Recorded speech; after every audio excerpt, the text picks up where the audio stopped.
Sunday, 24th of June, 2007, and to continue this diatribe we got going here. When I went to BYU the first time, I started in 1958, and I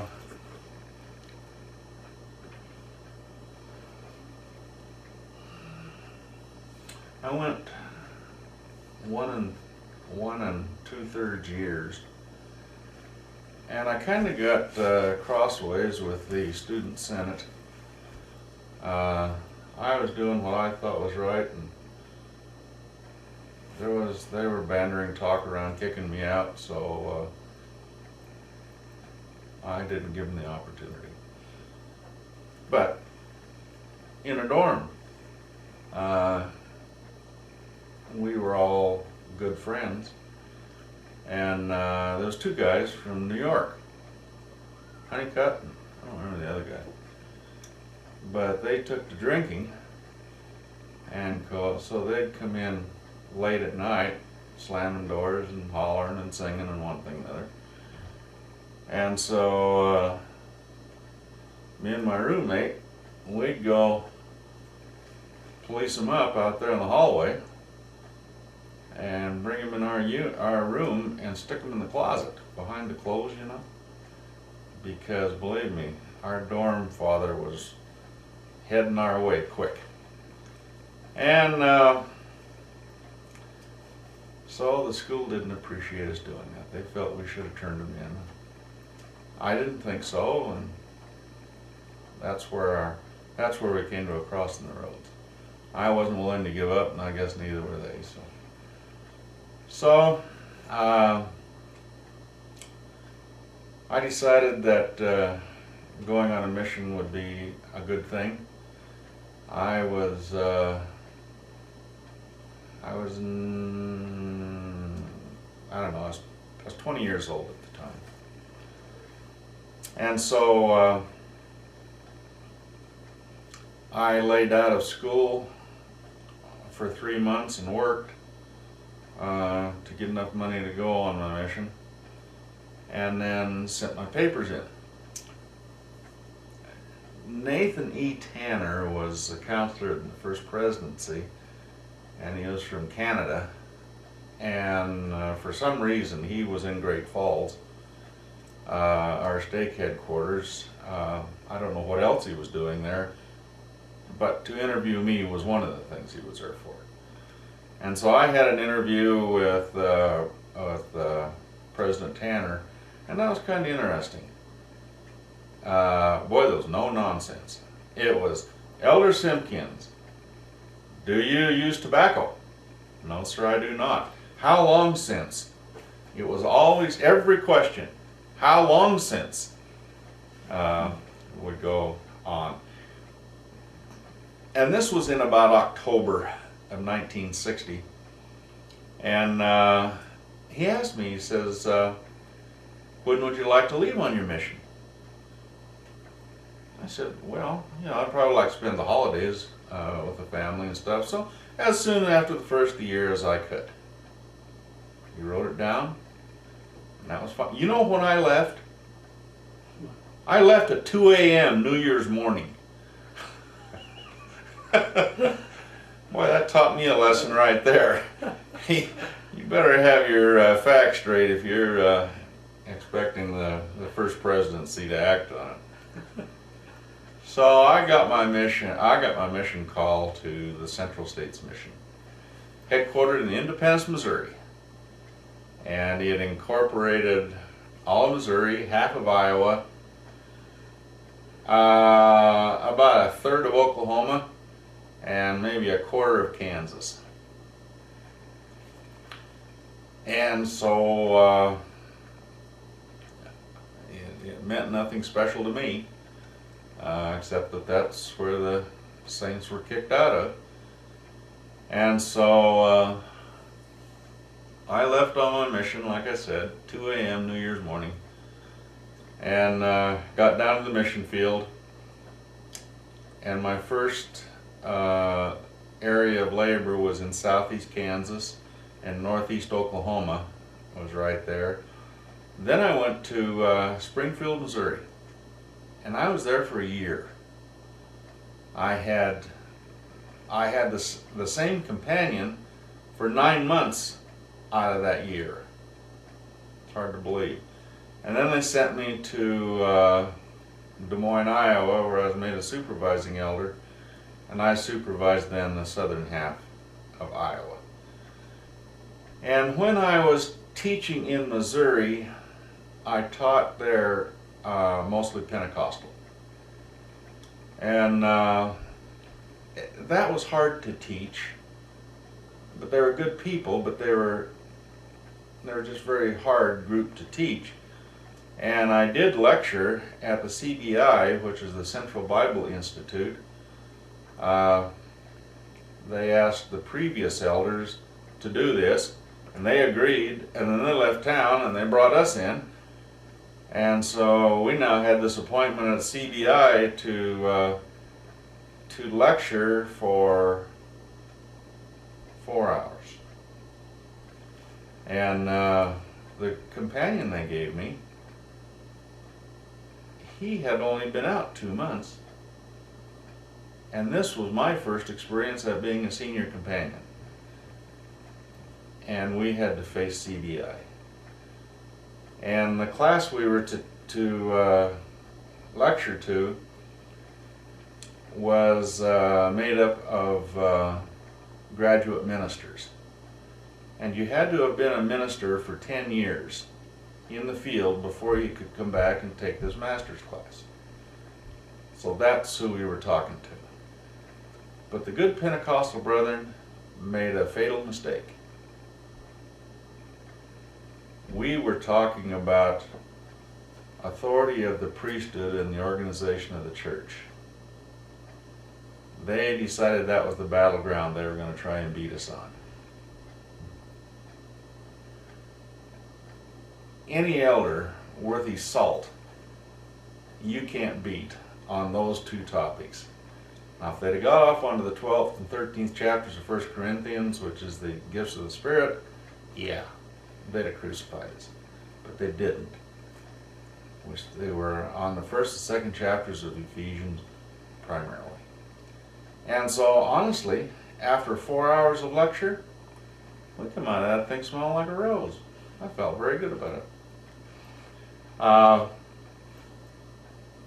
We spent most of our time when we weren't in Springfield down in the Ozarks. And that was really interesting. I really quite liked those people, and I always felt that if I ever got crossways with the law or the BYU Senate, one of the two, I would go to the Ozarks, because you pull in there and those Ozarks just fold in behind you. Nobody in the world could find you there, because believe me, the neighbors would never give you up. And so, when I was in Iowa, I taught mostly reorganites, and absolutely loved the reorganite people. If there was ever a group of people that I taught that was ready to join the church en masse, it was them. We would, when we would teach them, we would start off on the things that we had in common, that were the same, and then we would diverge then into the areas where our two beliefs then split, and try to make the arguments that would then blend the two together once again. And just had a wonderful experience talking to them, but I also learned something. As Mormon elders, you do not, underline do not, go head to head in a scripture bash with a reorganite missionary, and they go out very scripturally one by one. But they're professional missionaries. They go out for life. They take their wives and their children with them, and they travel the world. But let me tell you, they can eat up Mormon elders and spit them out. They are very good. Uh, I completed my mission in January 1963, and I mentioned earlier that when I got back from my mission, I was 9th on the draft list and they were taking 11 a month. So I didn't even need a calculator to figure out where I was going to be. And so, as I mentioned earlier, I went into the service, and I had a real interesting experience because I went to basic training at Fort Ord, like I'd mentioned, but then I went to aviation school at Fort Rucker, Alabama, and then they sent me to Fort Lewis, Washington.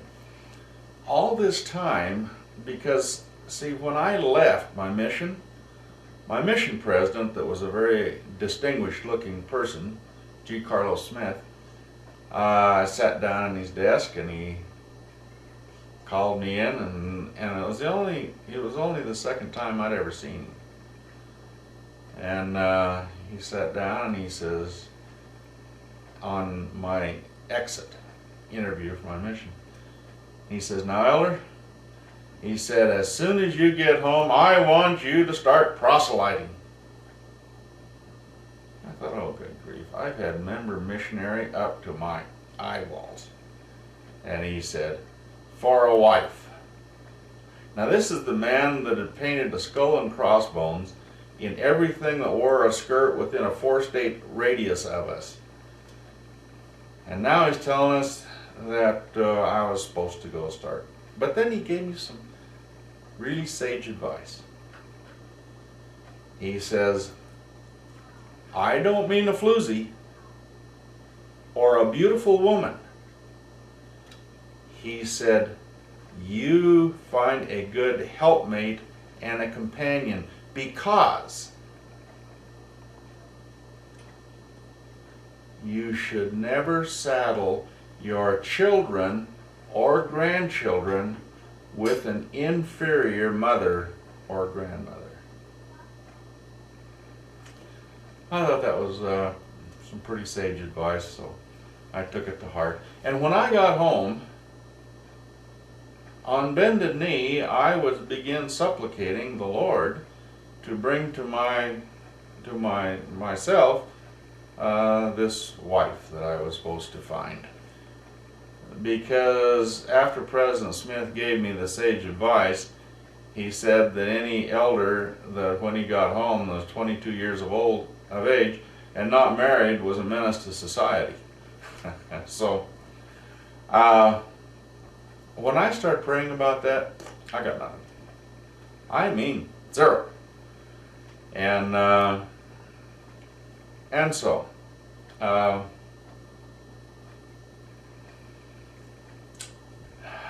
in January of 1964, the Army sent me and 35,000 other GIs from all over the United States to a mock war in Needles, California.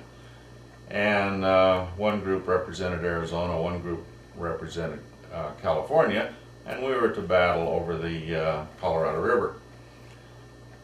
And while we were doing this, still, in my prayers, night and morning, please bring to me that person who I should marry. You often heard it said that the Lord will always answer your prayers, but He won't do it necessarily when you expect it. He'll wait until certain things are in place before He answers it. Such is the case with me. I was domiciled at the airport in Needles, California, and that's where my helicopter was home base for it. And so on Sunday, I'd just catch the commuter bus that would take us from the airport and drop us off downtown Needles. And as you know, Needles is not a very big little town. It's kind of like Rexburg. Anyway, there was a chapel there. And one Sunday, they had 9 priesthood holders.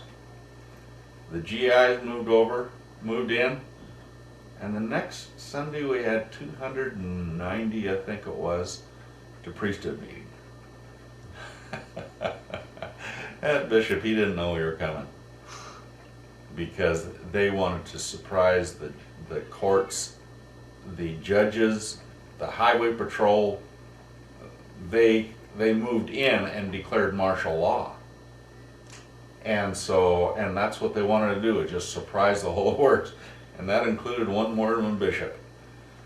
And so we had to move church out to on the lawn. And it's the only thing that could accommodate us. But I was sitting there. Me and another guy, we'd been teaching Big Dave, a friend of ours, the gospel. And little Dave was sitting over there, Big Dave was sitting here, I was sitting here, and Kyle was sitting here. 3 members of the church. Little Dave he thought he was a member of the church anyway. And then Big Dave though. And we were getting ready to baptize him. But I sat there in sacrament meeting, and you know, when the sacrament's being passed and it's all quiet, I heard a voice just as clearly as I'm talking to you, Mike. And the voice said, "All you have to do now is ask." And that's a quote. But the feeling that I had, I knew exactly what he was talking about. He was talking about that wife I've been talking to the Lord about for all these months. And I'd been home for 1.5 years now.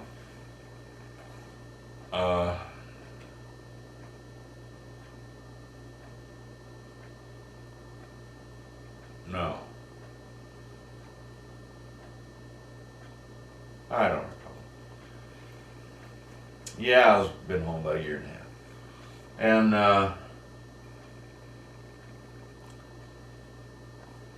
you know, it took me 2 weeks to get up the courage to ask. Because boy, I knew just the second that I asked, woof, I was going to have instant wife. And though I had been petitioning the Lord for now 1.5 years, I really had to do some soul searching before I was ready to have instant wife. And so I did, finally. Nothing. Well, that was a letdown. And so we got home end of June. I'd asked this Burnett housekeeper to watch my car while I was gone. So she used my car to date an Air Force guy while I was gone. Anyway, when I got home, I told her, I said, "Hey, I'm going to go to Montana and see them folks. You want to go?" And so she said, "Sure, I'll go along." Well, like I said, we got to Fairfield and went up to Eureka Lake and proposed. And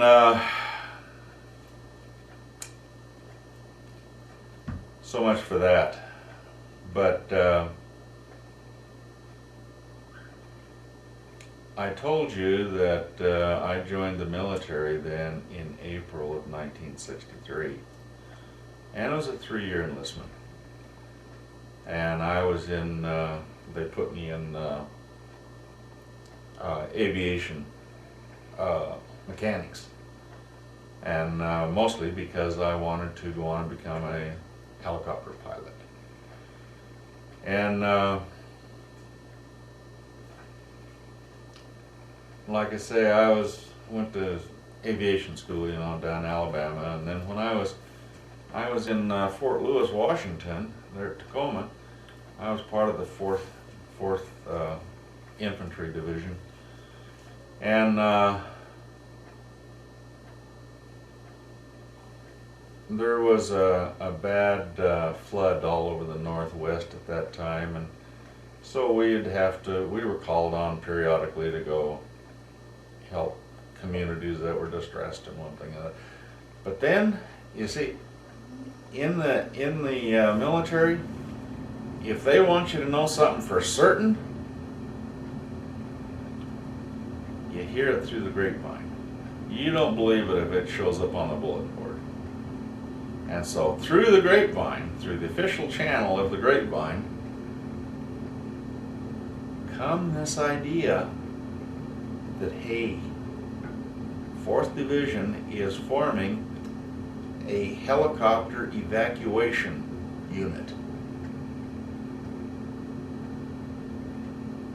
I thought, man, they're in need of a hero for that. And I thought, man, being a hero is definitely down my line. I could be a hero in anybody's book. And so I got nosing around there, and by dang if they weren't. They were just farming it. Man, I got my application in there. In just a minute, I'll show you how I just flat outsmarted myself. So I got my application in. I was the second guy in the unit. The first sergeant was the only guy that got in the unit before I did. Then me. And there was only 7 helicopters for the unit. And so I went in, and we just had just regular old helicopters, just H-13s. No particular, you couldn't haul any casualties on that. And they told us that the idea was that down Interstate 5 from Seattle to Los Angeles, there was a lot of car wrecks. And they said that because of the traffic on it, they were having a hard time getting the people to the hospitals. And so that's the reason they were forming this unit. Hold on. But because we had those old helicopters, we were not certain at all, at least the GIs, the sergeant's level, that, hey, this thing is really going to happen. Because, I could just see with these floods, they were going to need a hero of some kind to be snaking these damsels off the rooftops and saving lives and, just doing all this good kind of hero stuff. I figured I was up for it. And sure enough, one day, the major called me, and he was the commanding officer. He says, Simkins, he said, can you leave for Dallas, Fort Worth in the morning? I said, yeah, be ready to go. Okay. That was it. So I went home, packed my bags, and sure enough, the next morning, military vehicle took us to SeaTac Airport. We climbed on an airplane and we landed at Dallas Fort Worth Airport.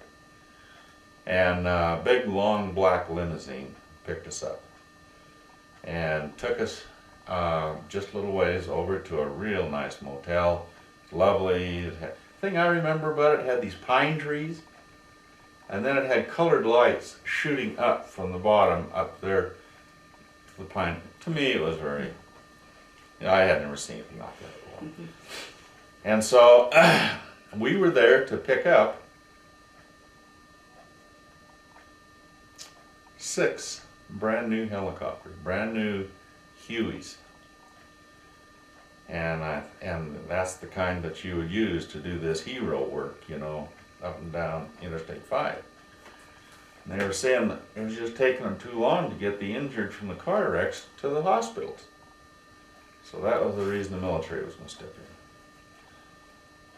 in. And so the pilots, they've all been up and was doing the paperwork to sign this helicopter out of the Bell Helicopter factory, because we were right there at the factory. So I got a hold of this one guy, and I told him, I said, I've got these tail numbers. I said, show me where they are. He said, all right. There was the longest hangars I've ever seen in my life. Each one of these hangars, I swear, was a quarter of a mile long. And the helicopters were sitting in there six rows deep. And they were all this OD green, you know, but they were all shiny. And U.S. Army was painted on them in white. And the interior of the helicopter was red. It was kind of a net material. And I could see that this was really going to be a good hero vehicle. This was just coming down my line looking good. But we kept walking and walking and walking. The end hangar at that Bell helicopter plant, in the 6th row back, in the far back corner, was my tail numbers. I went over and took one look at those helicopters. They were Vietnam specials. I had plumb outsmarted myself. I had pushed and pulled everything I knew to get into a unit that was being sent straight to Vietnam. I wasn't going to be a hero at all. So I went back there and took a look at those things. Dull OD, not a shiny thing on it. It was OD in black, that's what it was. Interior wasn't that pretty red, it was black. And then on the doors, on the 2 doors, side doors, on the nose and under the belly, was this big red cross on a white background. It was about that big around. And then there was this red cross on it. My heart just dropped right down through the bottom of my feet. I knew exactly where this thing was heading, and I knew who was going to be following it. And so the next morning, we fired those things up, flew them to Presidio, San Francisco, landed them on an aircraft carrier, and then they cocooned them. Because they were going over sitting up on the flight deck, they completely cover those things with cosmoline. And they take the rotors and take them off and anchor it down. And, well, my stomach was really a mess by then. And so then we just flew back to Washington, and Burnett and I had been married now about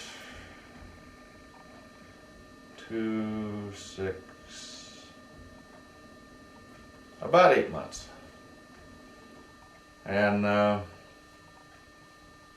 they'd been threatening to send us to Vietnam so many times, and it just had never happened. That, you know, you only cry wolf so many times. But this time, when I got home, I told Burnett, hey, it's signed and sealed.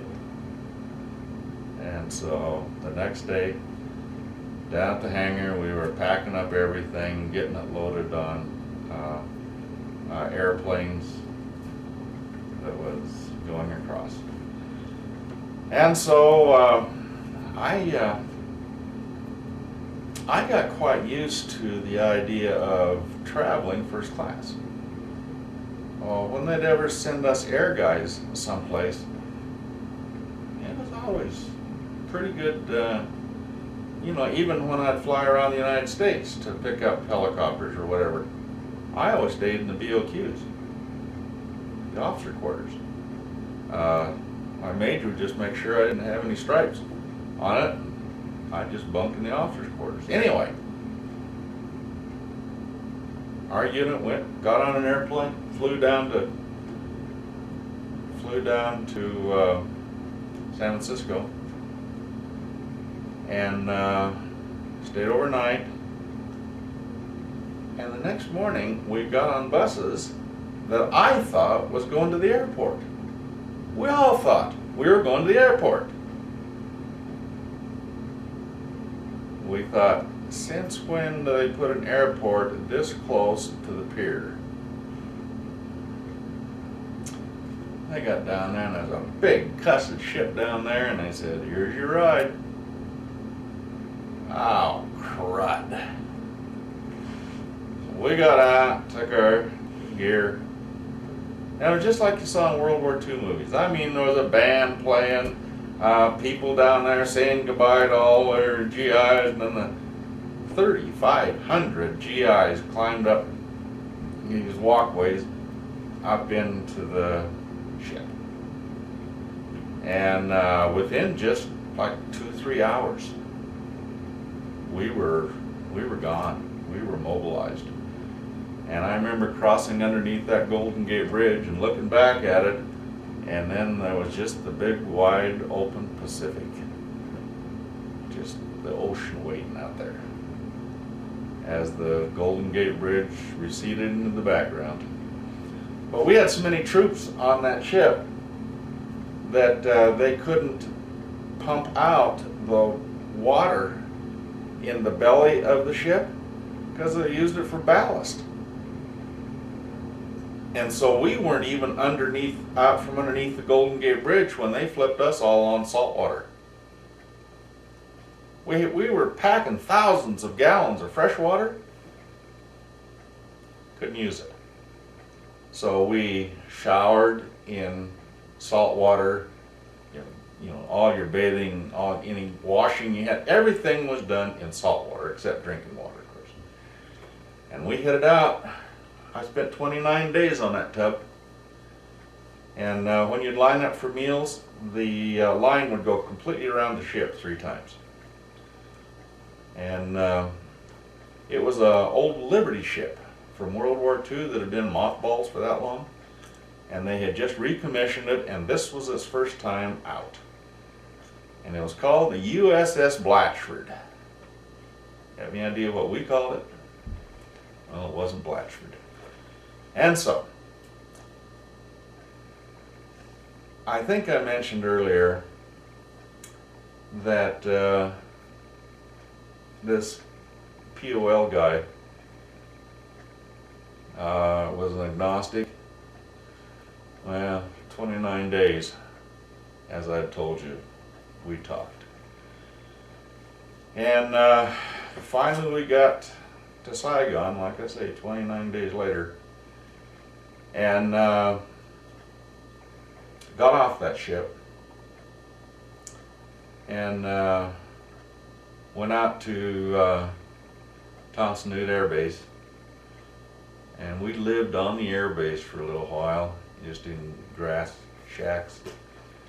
And my ship, my helicopter, was sitting there waiting for me, all completely covered in cosmoline grease. I'll bet it took me 2 weeks to clean the grease off that cussed thing, and salt, and you know, just a mess. Get that thing ready to fly. And finally they did. And boy, I remember just clear as a bell our first missions, because they would send us out on what they called milk runs until we got used to country and got used to being in combat and used to having people shoot at you, and you know, all that neat kind of stuff. And so we started off fairly slowly, and there's no sense of going in and memorializing war experiences.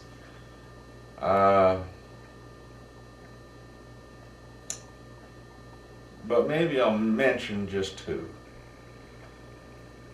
The first one, the Vietnamese pilots were political appointments.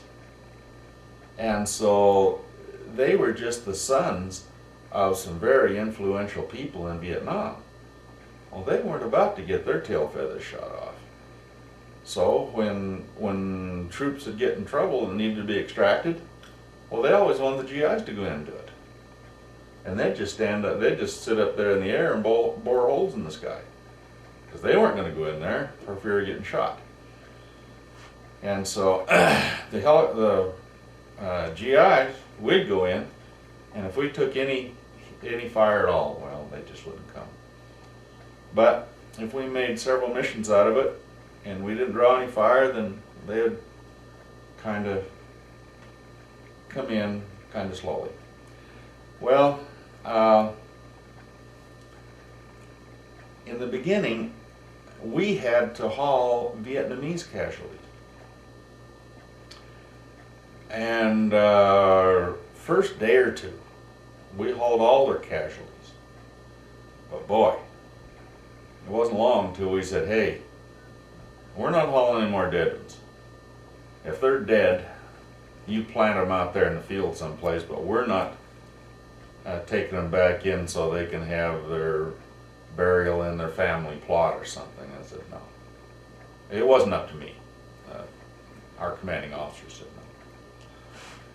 And so what they'd do, they'd get somebody that was killed, so they'd take a great big cussed bandage, you know, it'd be a foot square, plant it over the part of their head that was missing, tape it all up, put him on a stretcher, and shove him onto our helicopter. I know I shouldn't have done this, but I actually did it once. My medic, he was a registered nurse.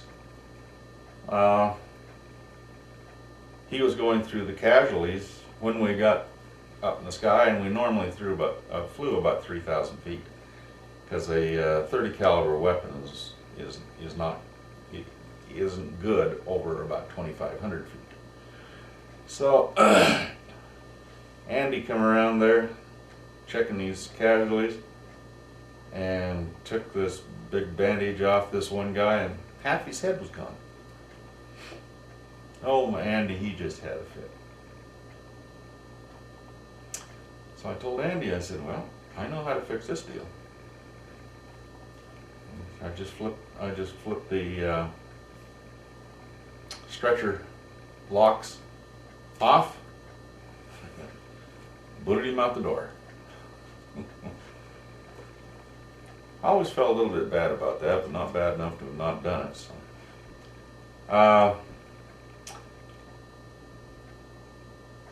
But what they would do, this is the part we're going to short circuit here, but the Vietnamese would allow the soldiers' wives and children to accompany them into the battlefield.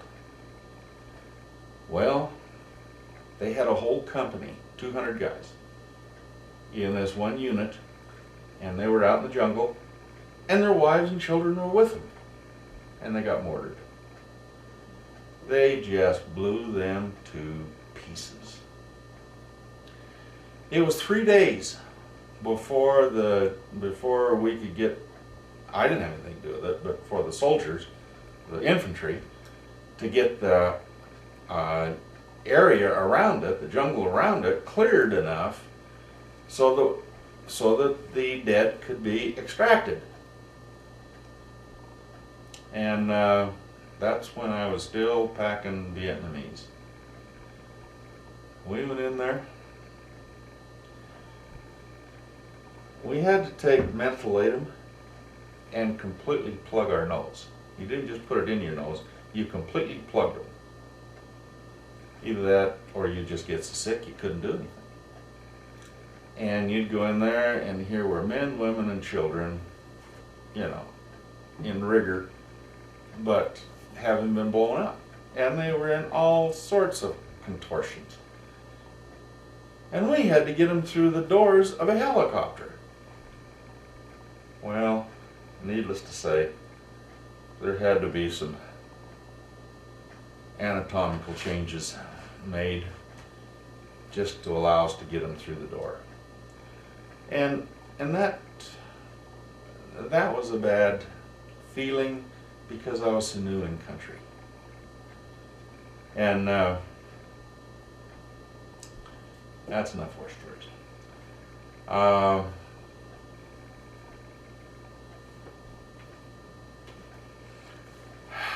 Going to church in Vietnam was interesting. I found out where church was through the grapevine again. And so on Sunday morning, I got up, got into my civvies, and went looking around for who else was up and sober. And Dennis, the guy I'd been talking to, you know, coming across on the ship, he was sober, but he wasn't up. So I went and told him, I said, hey Dennis, get up. I said, you're going to church with me. And see, you couldn't go anywhere by yourself or in groups over 4. So you always had to take a buddy with you. So I said, well, Dennis, it's you. Well, he questioned a certain amount of my lineage and genealogy and all these kind of things that GIs would normally do. So I told him. I told him, Dennis, I said, I'm a sergeant, you're an E4. I said, if you want, I'll pull rank on you. I'll yank you out of that bed, stand you here at attention, and you can get your civvies on, and I'll march you down there if you want. Or I said, you can just come along, walk along with me, just like a white man would. It's up to you. He was pretty unhappy, but he went with me. So you just go down. We were living in a Frenchville at the time, down kind of on the edge of Saigon. We lived at 113 Trung Tung Bao. If you don't say it like that, nobody knows where you're at. So it was 113 Trung Tung Bao. Then they know where you're at. So we went out and caught a taxi, not a taxi, a Cyclo. And a Cyclo is a motorcycle, but it's got 2 front wheels. And there's a couch between them. A short couch, but big enough that 2 GIs can sit on it. And his brakes weren't worth nothing. And burn oil, those cussed things would smoke something fierce. I can't tell you the number of times I put my feet up to stop us from crashing into a vehicle that was going perpendicular to us, because he didn't have enough brakes to stop us, so we'd have to put our feet up and bang into that. Remember, this is a city of 2 million people and not a traffic light in town. Not one. So you can imagine what the traffic was like. So we got down to where church was held, and church was being held in a lieutenant colonel's apartment. He was not active. He was a member of the church, but not active. And so he wouldn't stay for the services. He was always gone, but he'd let us use his apartment. And I remember walking up, Dennis and I walking up, and at the top of the stairs was the branch president. And he was an Air Force guy. He was standing there in his civvies.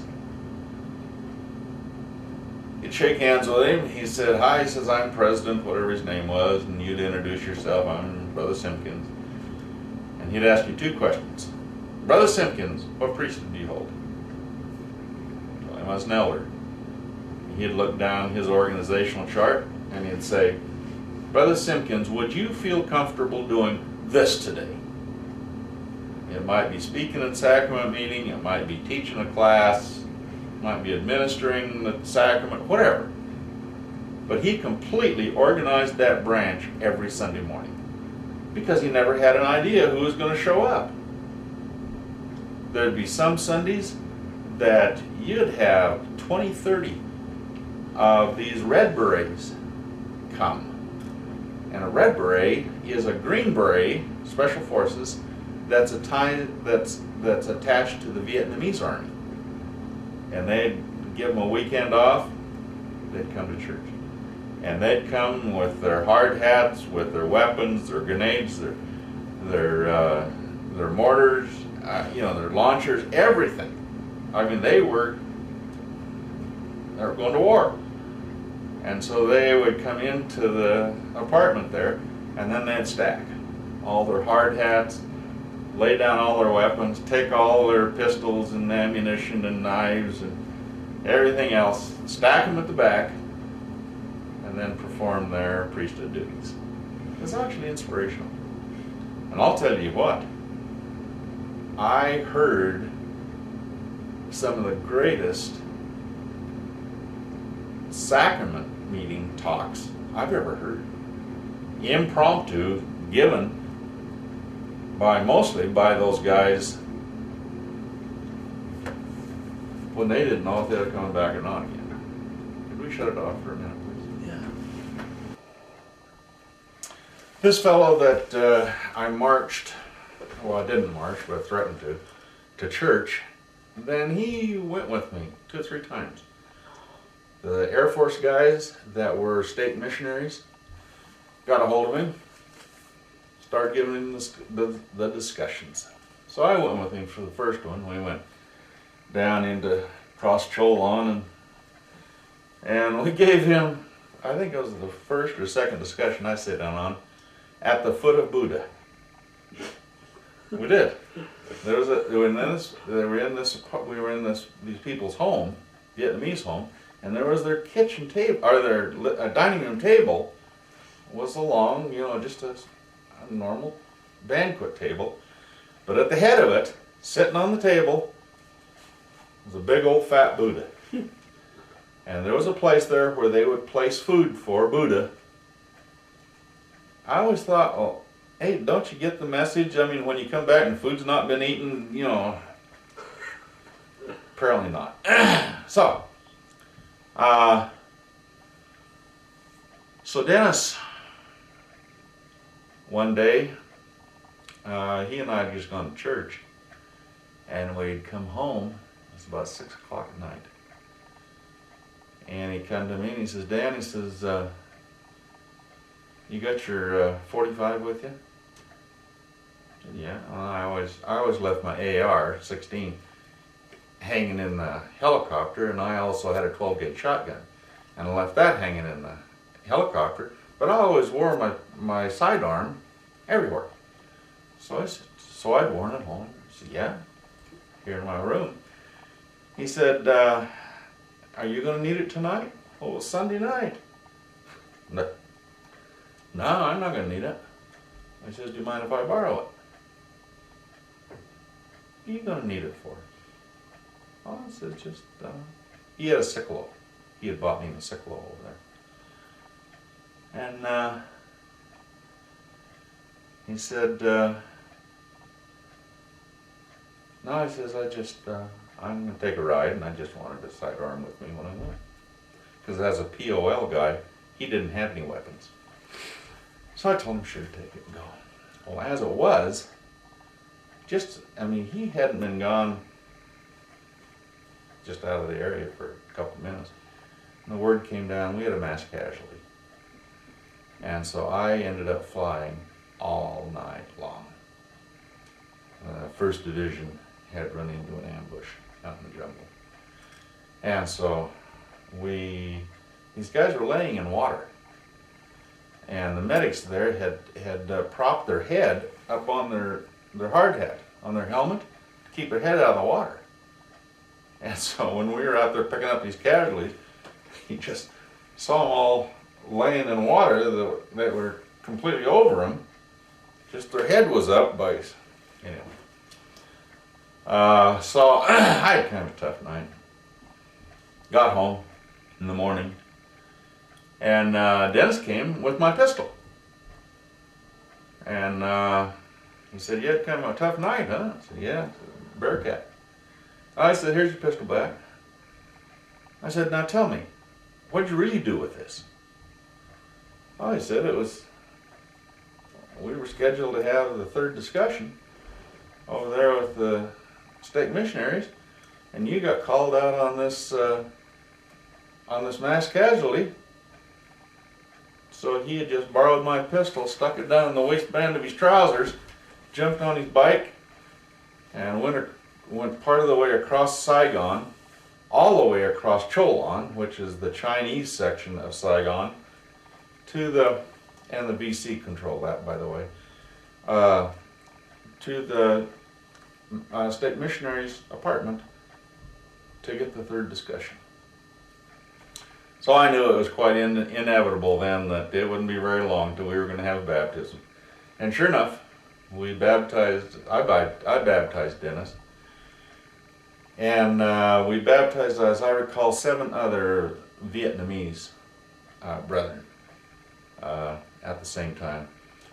And just to fast forward here for a second, after I got out of the service and back to Montana, and before we'd gone back to school, I was driving custom combine clear up on the Montana-Canadian border, way out in the middle of absolutely nowhere, and I got a letter. And it was from the PBO, Presiding Bishop's office. And the letter in it was quite personal. It said, "Brother Simkins, we have a young man in California," gave me his name, and his name is Dennis Whiteman, and he said he has quite an interesting story to tell us. Said that he was baptized in Vietnam by you.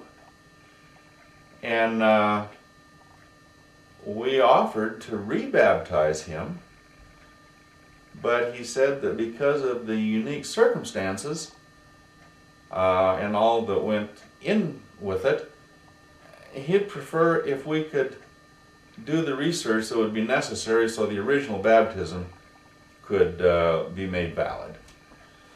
And so they just wrote and asked me, they said, "Would you please validate that you did baptize Dennis Whiteman, and the date and the place," because they said his baptismal records never made it out of that war zone. And so I did, and they accepted that original baptism, and Dennis has now been married in the temple and graduated from college and all those kinds of things. Anyway, we baptized Dennis in a cattle watering trough. We put a chair on the outside of it, a chair on the inside, and so you'd stand there, stand on the chair, over the side, step on that chair, and down into the water. And we baptized all of them there. And the thing that was interesting about it, though, was he had these 7.2 millimeter mortars, and they would whoa, whoa, whoa, and when they would be mortaring out there someplace for something, and these were Vietnamese mortars. When the opening prayer for these services was offered, and there was just, just a whoom, whoom, all this time. When he offered that, they stopped. Just as quiet. We had our baptismal service. The brethren were standing there dripping wet. Offer the closing prayer. Amen. Whoom, whoom. And I know it's just it was just happenstance, but it was interesting to me.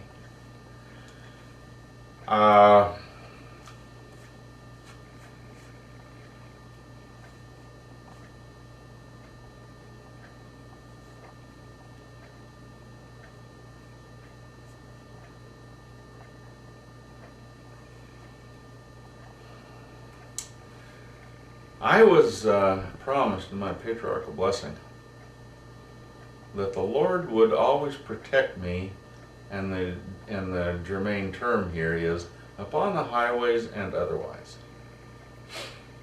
So that was a very important part of my patriarchal blessing to me when I was in Vietnam, believe me. And so I was out in the jungle, attached to the 173rd Airborne. And the fog would set in, and I had these big, cussed tall trees, these jungle trees. But the fog would set in, and man, it was just like pea soup. And so we were living out in the jungle at the time, and so early this morning, we got a call. The GI's been shot by another GI. And we had to go get him. He'd been shot and stunned with 45. And so we got over there to where we were supposed to come in, and the radio operator said, "Come in from the south." He says, "You got to come in from the, you got to approach from the south." And and there was just a little bit of the trees sticking up above the fog. So when you descended below that, man, you were absolute whiteout. And so the pilots were coming down slow, coming in like this, and I was standing out on the skid. You know, we always flew with the doors open. So I was out on the skid trying to see, and Andy was out on the skid on the other side trying to see, and the pilots, they were looking through the windshield trying to see. And the guy said, "You make sure you come in from the south." We did. And we were coming in, and then all of a sudden, and boy, I do mean all of a sudden, we were surrounded by trees. There was trees in front of us, there was trees alongside of us, there was trees in back of us, and our rotor blade was just whamming into those trees as it was going around. Now, not the trunks, but just the branches, and they were fairly substantial. And I knew that we were just all dead because these trees are 300 feet tall. So even if we crashed, we still had 300 feet to fall. And so I jumped in my seat and took up, crash position. And then I can't tell you what happened. But shortly thereafter, the sun was shining.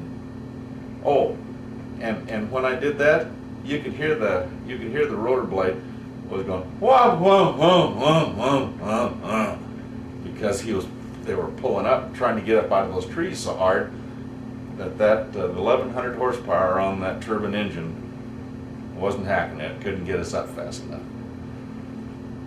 And so the next thing I knew, the sun was shining, we were up above the fog, and the hum, whoop, whoop, whoop, whoop, whoop, whoop, whoop. I didn't say anything. Andy didn't say anything. My pilots didn't say anything. So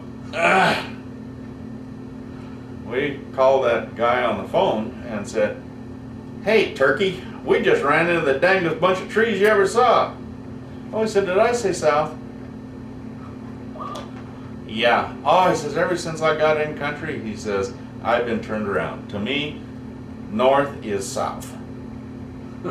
So he says, "Just come in 180 degrees from where you came in before." And so we did, and we just went right in, picked this kid up, got him to a field hospital, and went back and sat down. And the pilot, the major, came to me and he says, "What happened out there in the field?" He was one of the pilots. He said, "What do you mean asking me?" I said, "You were there. You were the one doing it." No, he says, "From your standpoint," he said, "what happened?" I said, "I don't know." I said, "I know I jumped in my seat, assumed the crash position, and then I don't really remember much until I heard those rotor blades back up going full speed, and we were up above the fog and just a hooping down the road." He said, "The dumbest thing happened to us." He said, "I just saw these trees ahead of us." And so he said, "I just assumed the crash status also." He says, "I brought my head down, put my hands over my head like this, took his hands completely off the controls. The other pilot did the same thing." And he said, "Next I knew, we were out of the trees, out of the fog, flying along." I looked over at him and I said, "Well, guess we might as well go back to flying this thing again." Honestly, if I wouldn't have been in that helicopter, they'd be dead.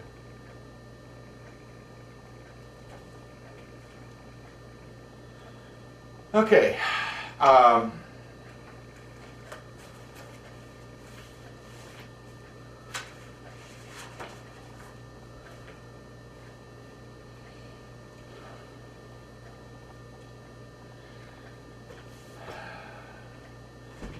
I got out of the military in February of '66, and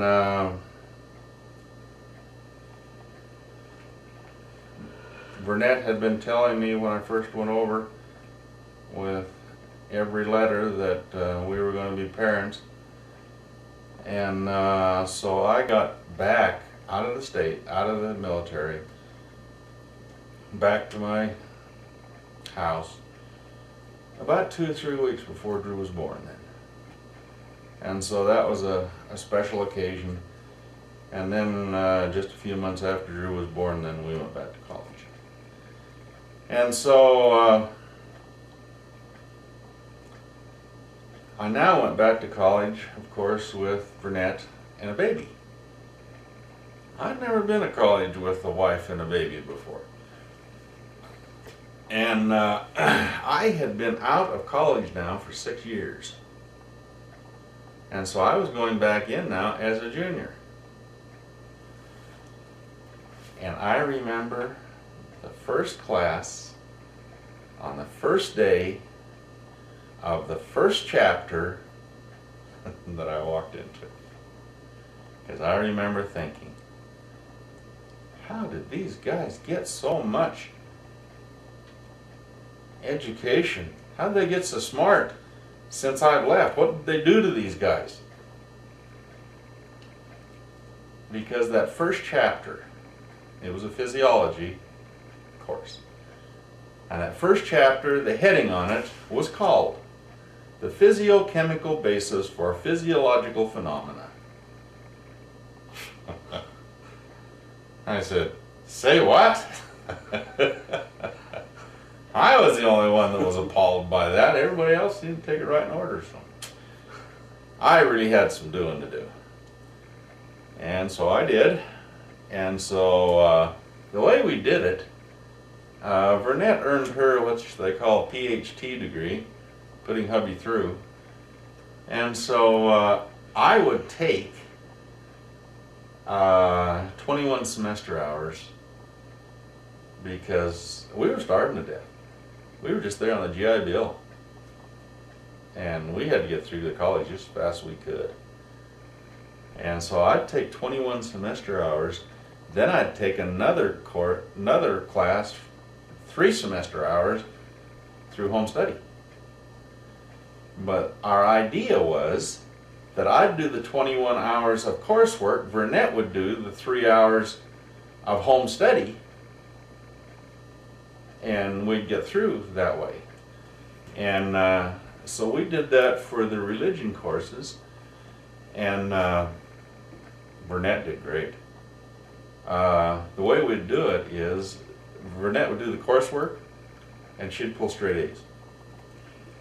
And I would walk in to the tests stone cold.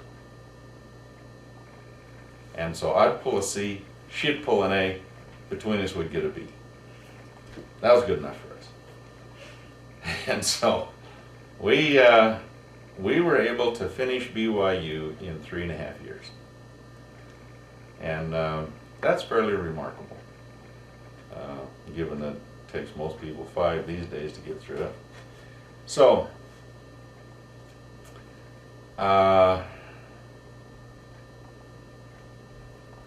we lived in some, well, at least one questionable house. It was a granary, an active granary, that I helped him build an apartment in one end of it, and we lived in it. Rent was cheap.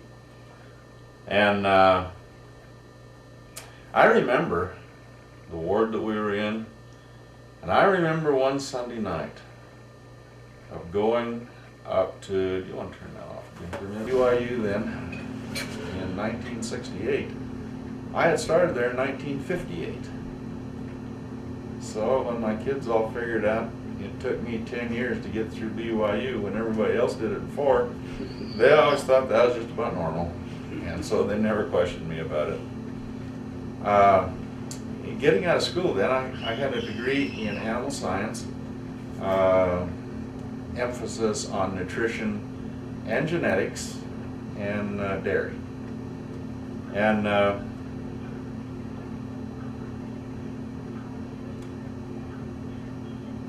I had a minor then in agronomy.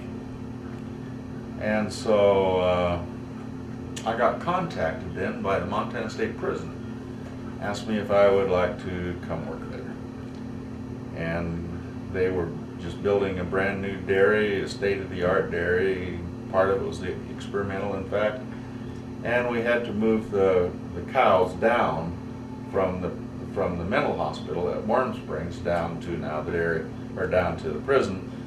And instead of having patients up there, milk cows, now we were going to have inmates do it down here, and I was supposed to be in charge.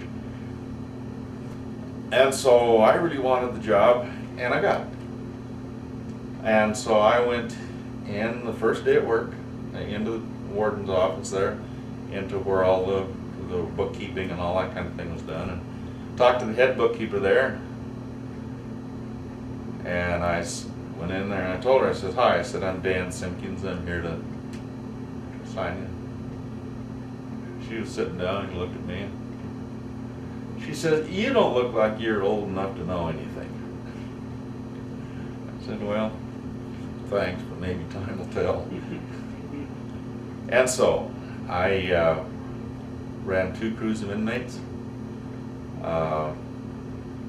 one in the morning and one at night. And we had I think I had 7 on each shift, so there was 14 of them. And they were trustees, but some of them, the only reason they were a trustee is because they'd been in prison for 25 years. And I paid them 10 cents a day, and figured they were getting rich fast.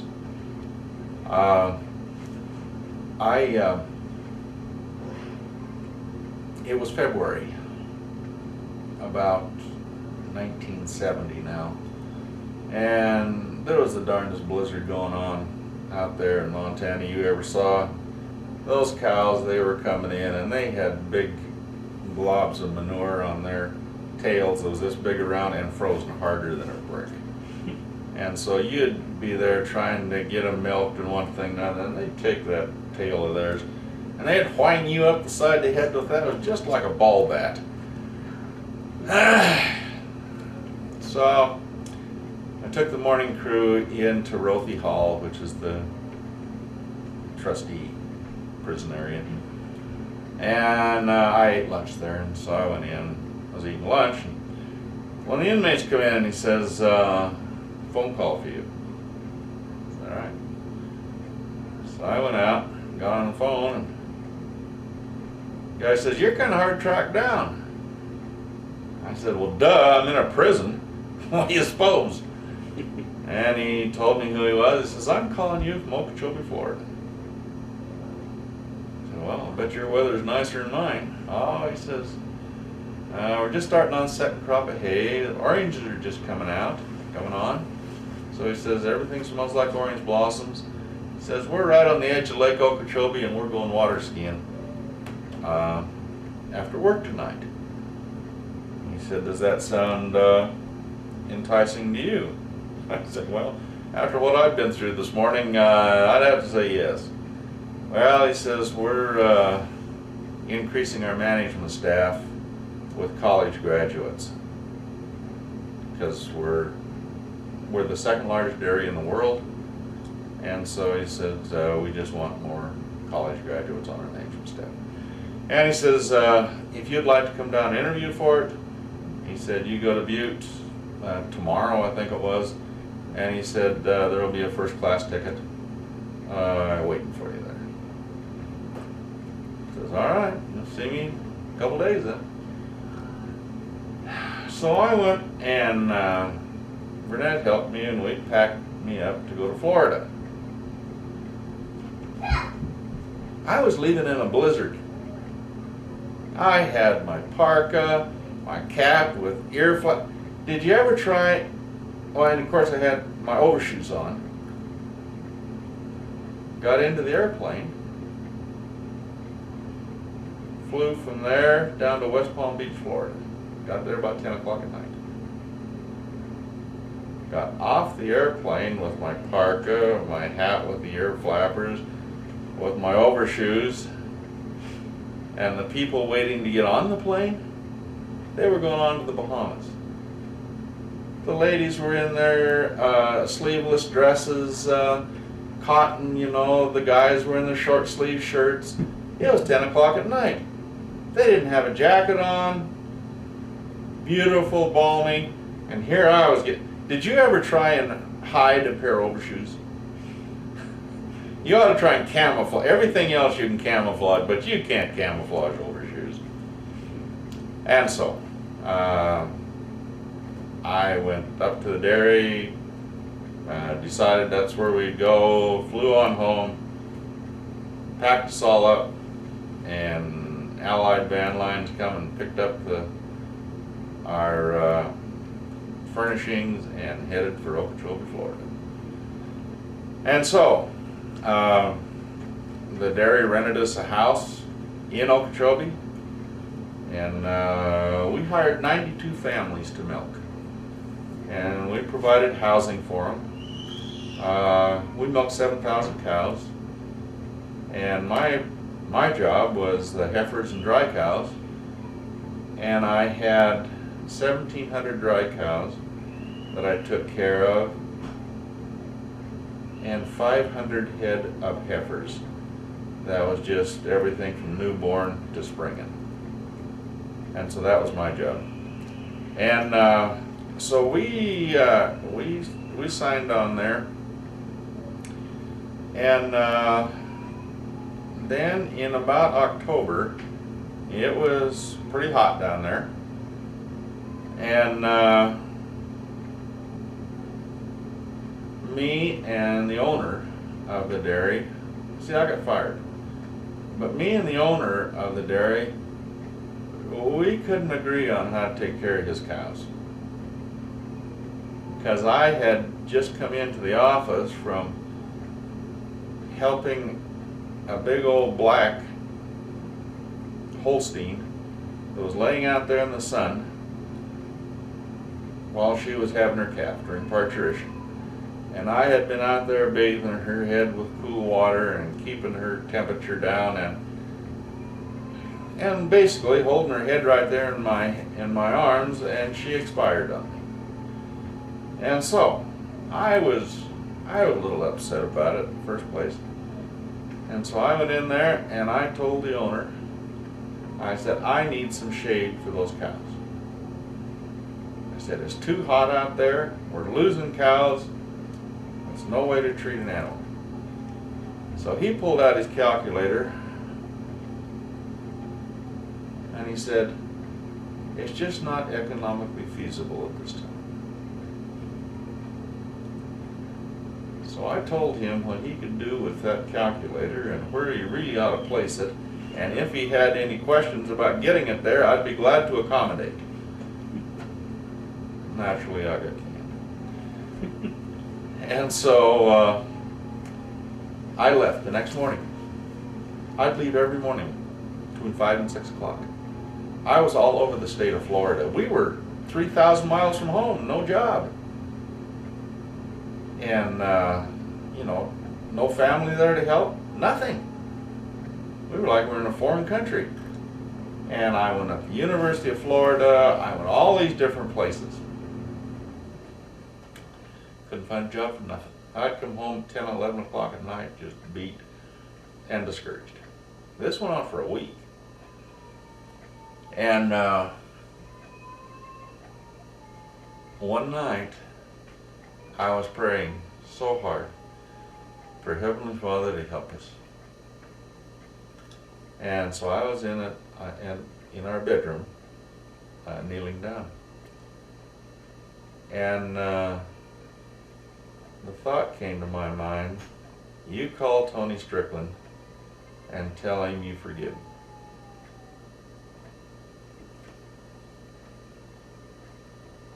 Well,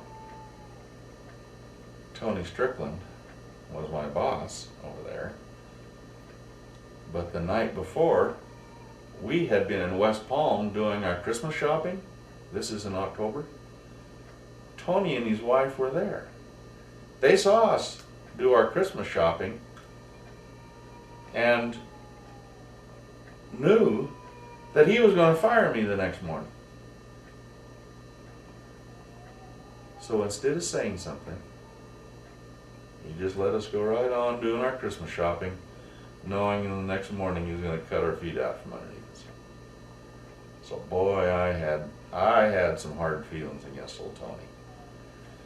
In fact, if I could have found him, I'd have knocked his head off. But the Spirit indicated, you call Tony and tell him that you don't have any hard feelings anymore, that you forgive him.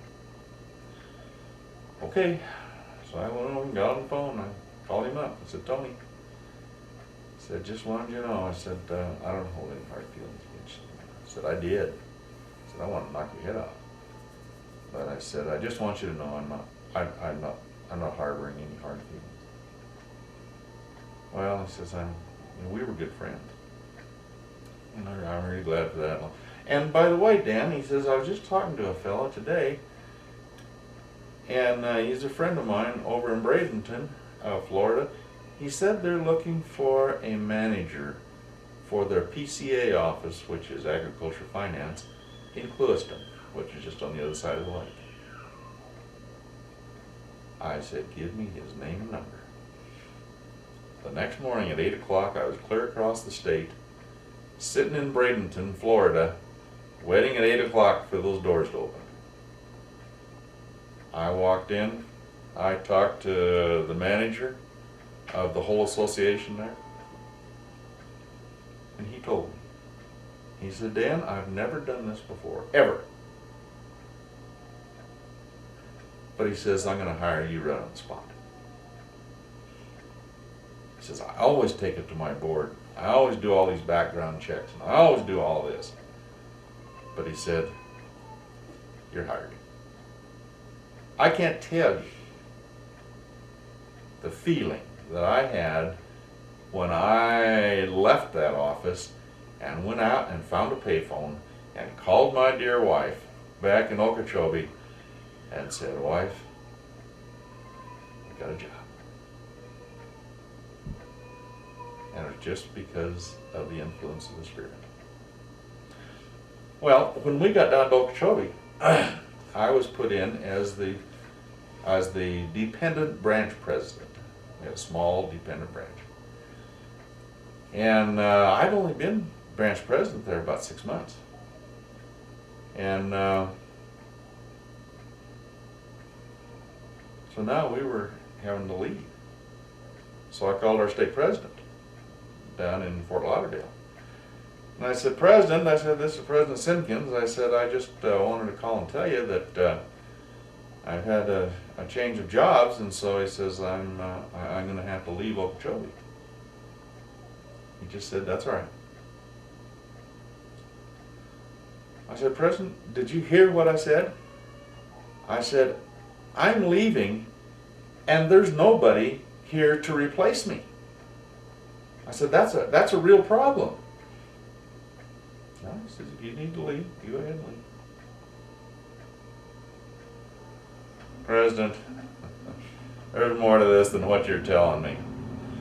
Oh yeah, he said, Brother Simkins, he says, you go ahead and leave Okeechobee if you want to. But I'm not releasing you. So just make sure you don't move any farther than what you can commute. I've been looking at Hawaii, I've been looking at Central and South America for jobs. You know, my intent was I was gonna change continents.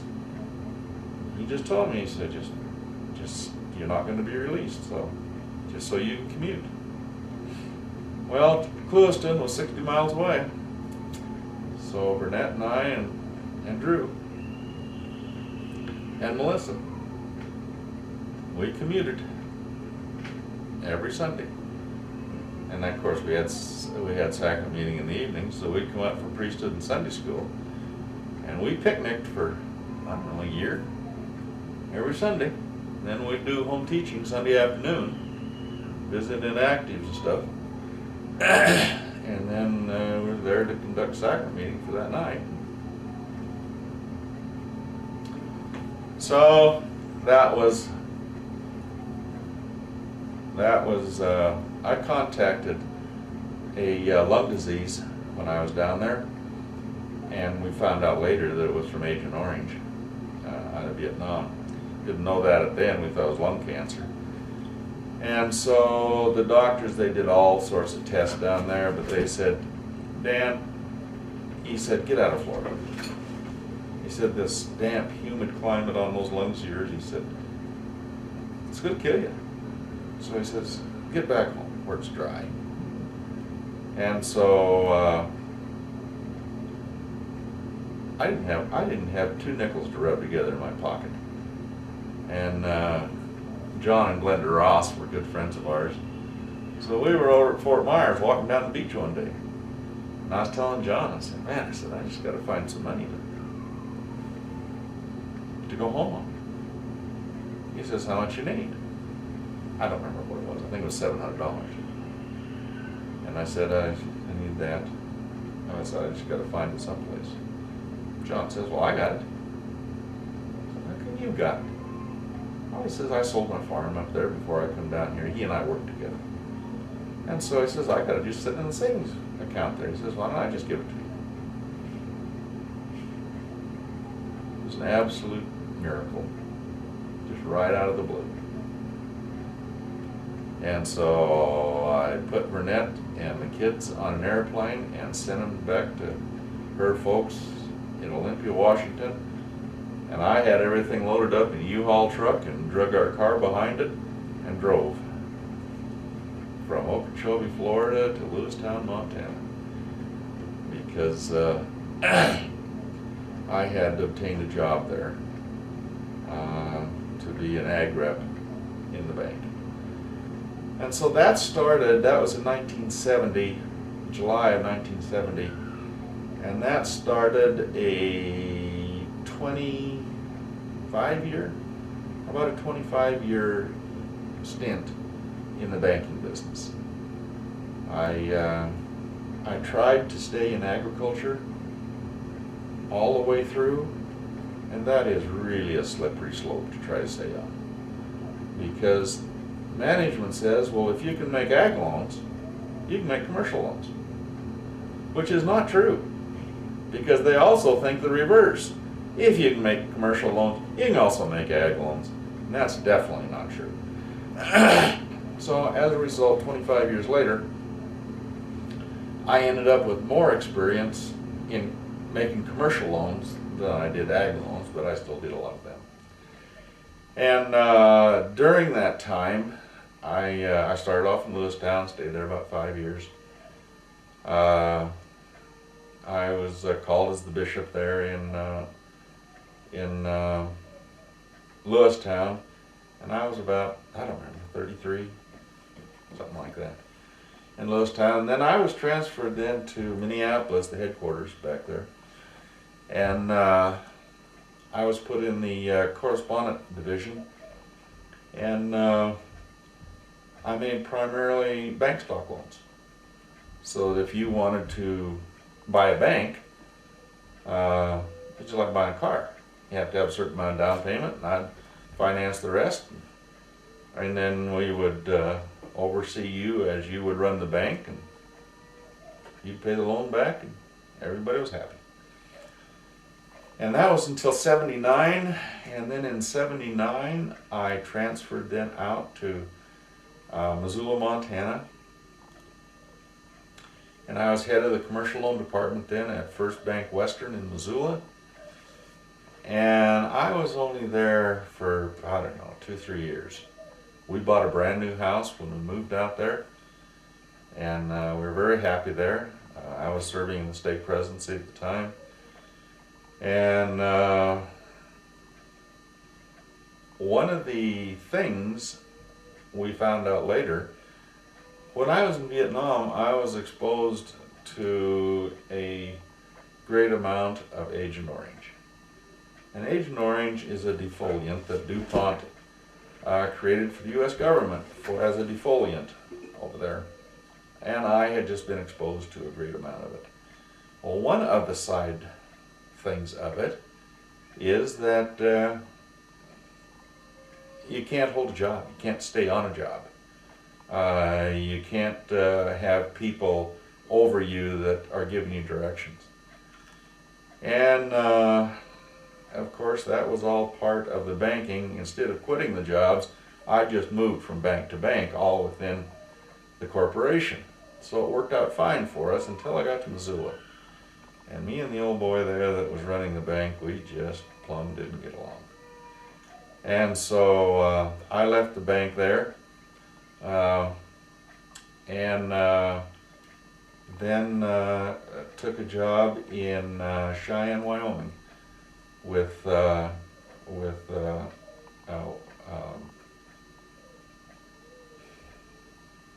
I can't remember the name of the bank. Anyway, the bank there in Cheyenne. And so we went down to Cheyenne and really quite enjoyed it there, had a good experience there. I was then called to be the bishop of the Second Ward there in Cheyenne. And I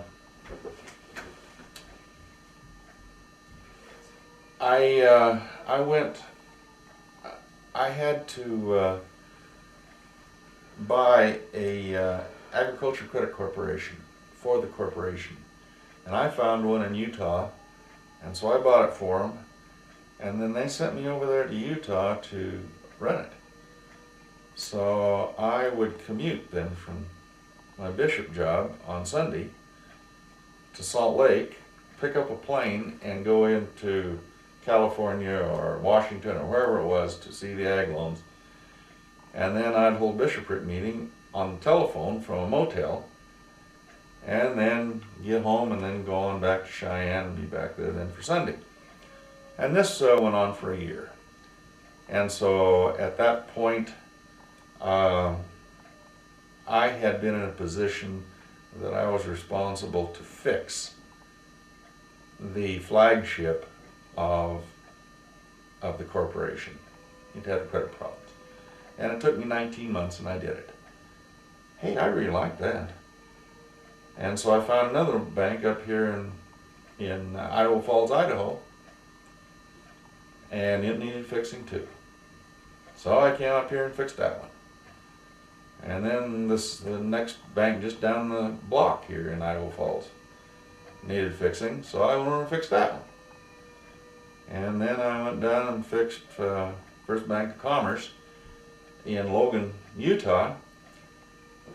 And that was all very high stress jobs, but it had been successful all this time. So right after we got that bank sold, my wife and I were driving back from Logan back to Idaho Falls, and I told her, I said, well, I think right now is a good time to retire. She didn't say anything. The next day she came to me and she says, you